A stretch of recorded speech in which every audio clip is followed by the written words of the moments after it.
I think what the politicians need to know, or what they need to experience, is a day in our shoes. They just need to live a day in our shoes, hear our story, like take the time out and sit with us, come to our shelters and see what it's like. I don't think that there is a more terrible example of homophobia in our times than tens of thousands of teenagers being thrown out of their homes, deprived of economic support, deprived of love, and have their lives endangered out on the streets. Today, there are approximately 3,800 homeless youth in New York City. It is estimated that 1,500 of these youth identify as LGBT. Government funding provides fewer than 200 shelter beds for all homeless youth in the city.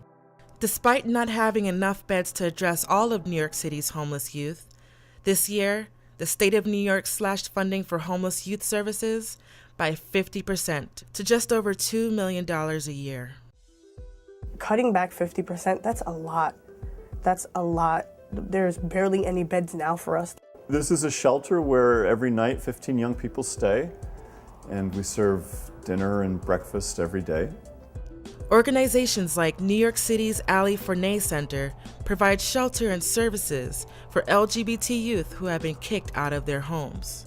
At the Ali Forney Center alone, over 100 LGBT youth are placed on waiting lists for shelter every night.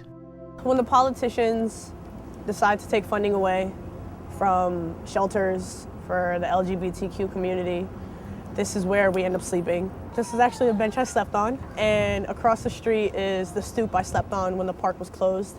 The building behind me used to be an abandoned building, and me and some of my friends, we took it upon ourselves to go inside and find a warm place to sleep when it was cold.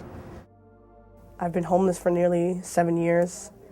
When you're gay and homeless and it's obvious that you're a part of the LGBTQ community, you get discriminated on hard. It's scary. It took a very big toll on me emotionally. I never got full hours of rest. I would doze off, wake up, check my surroundings, doze off, and it was just constant. The teenager or preteen sitting next to you on the train, you think they're taking a nap coming from school when that's their sleep for the day, just so that they could stay up at night and make sure they're okay and nothing bad happens to them. In our homes, we're not free to be who we are. But the streets are a lot worse. You're killing us off.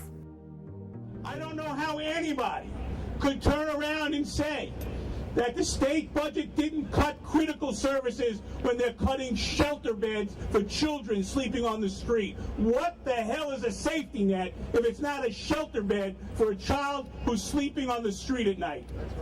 And so we need to take that message to Albany. City Council had to step up last year to cover the $1 million that the state cut from shelter bed programs in our city. That was unconscionable. We were at risk of losing 100 shelter beds this year, and Lou and the council really stood up and fought to prevent that from happening. We are no different from you. We bleed the same, cry the same, and hurt the same. We need these shelters that give us a place to be free and give us a second chance to live our lives.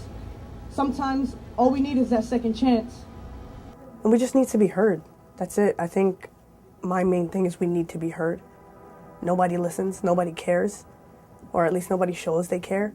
I want to hear that you care about our youth. I want to hear that it's wrong to leave these youth out in the street. Now that the average coming out age is 14 years old, we really have to rethink our movement, and we have to rethink our priorities as a movement. In response to the New York State budget cuts, the LGBT community joined together in support of the Campaign for Youth Shelter, calling for increased government funding. The Campaign for Youth Shelter is asking for 100 beds a year. So really concretely, we are asking New York State and New York City to each commit in their budget $1.5 million this year and each year going forward until such time as there are no longer waiting lists at the youth shelters. The government needs to hear in a loud and clear way that the LGBT community cares about its kids and won't tolerate them being left on the streets. When people see this, I want them to realize what's going on, and I want them to make a change. Responsible adults do not leave children out on the street at night to sleep on subway gratings. We only have enough funding for 200 beds per night. What about everybody else? What we're here to say today is that we won't rest until there's a bed for every young person on the street in New York City that needs it. We may not be their parents, but we are responsible for them. Make no mistake about that. If you haven't stood up yet, you need to do it, and you need to do it now. You need to be heard. And I'm glad I'm being heard now.